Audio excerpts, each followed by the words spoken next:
His Excellency, much has been said, and I have the honor to speak like the Senator of Migori, very briefly before inviting the Governor. And His Excellency, when I was elected as a Senator from Migori County, through the honor of these wonderful people of Migori you're seeing here, immediately through the leadership of Raila Amolo Odinga, and actually the MP of this area, Honorable Junet Mohammed, I was invited in the neck of the biggest party in the country and in the continent, the ODM party. And I want to say, without fear of favor or contradiction, that His Excellency, you have our support as a party and as a people.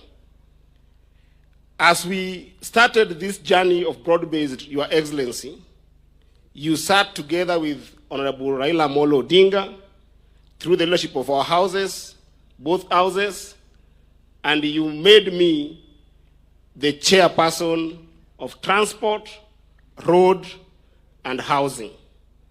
So that in the Senate, when we talk about the critical infrastructure that can equalize a nation, we can be able to read from the same page.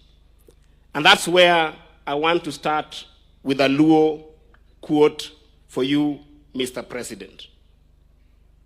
In the Luo community, when somebody has a boil, which we call bore,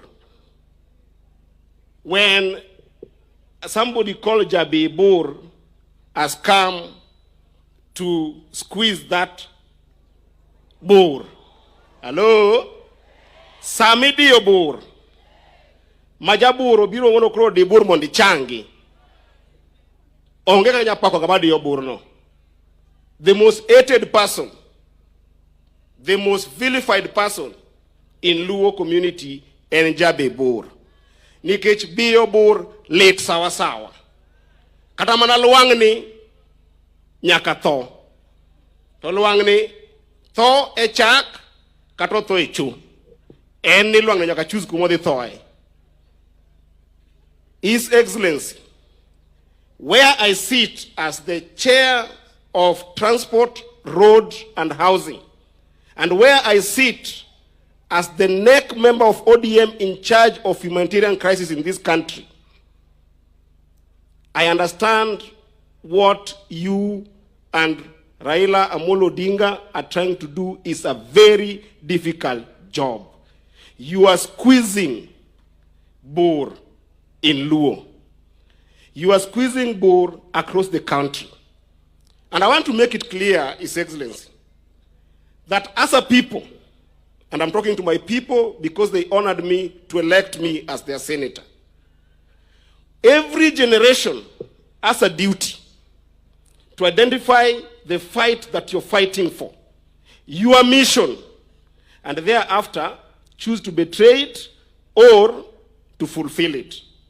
There was a generation that came before us that included Oginga Odinga, included Tom Mboya, included Jomo Kenyatta and the rest, who fought so hard that we get independence.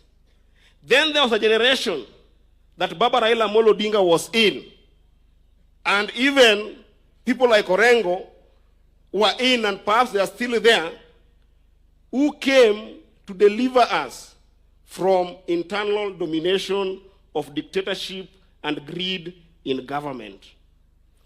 Us as a generation, and this is why we support you, His Excellency, we are bound in the same ideology that your generation, my generation, the leaders who are here, must fight the fight of economic equality, economic justice in this country.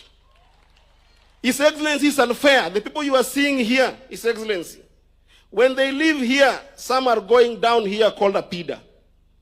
If you get to a PIDA, His Excellency, there are no toilets. There are no street lights. Our kids are killed by thugs sometimes because there is no security in those places.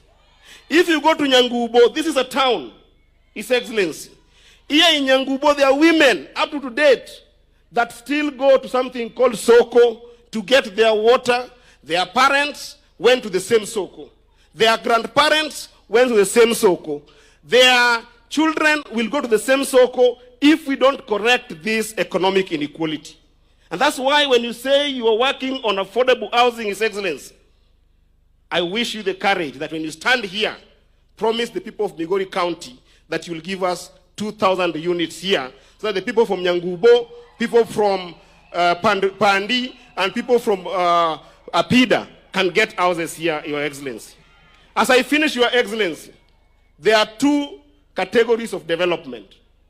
There is development of infrastructure, which we have talked to you in State House together with our community leaders here who are elected, and we have agreed that all the roads in Migori County, contractors will come back to our roads and make sure that all the roads in Migori County can continue being developed and can employ our people.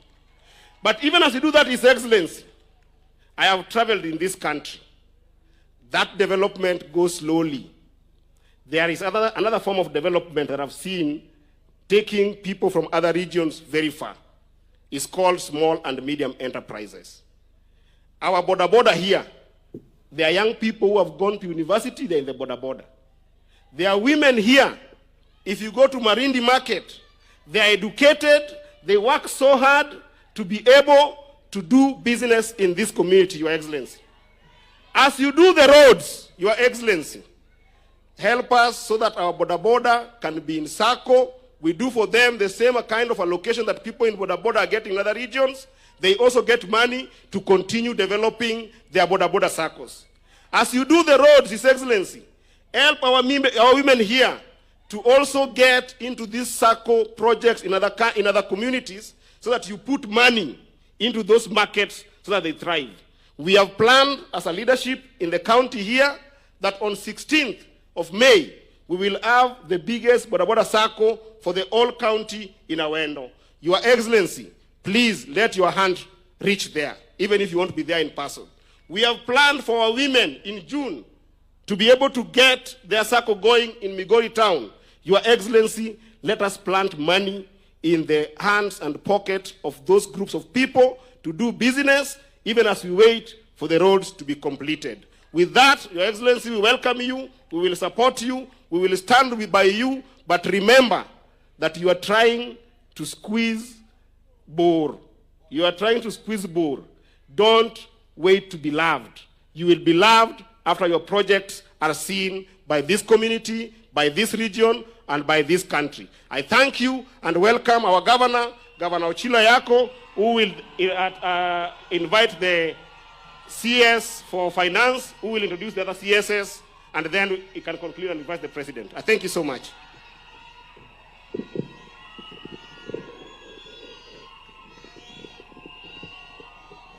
Thank you very much. Thank you. Ero uru kamano.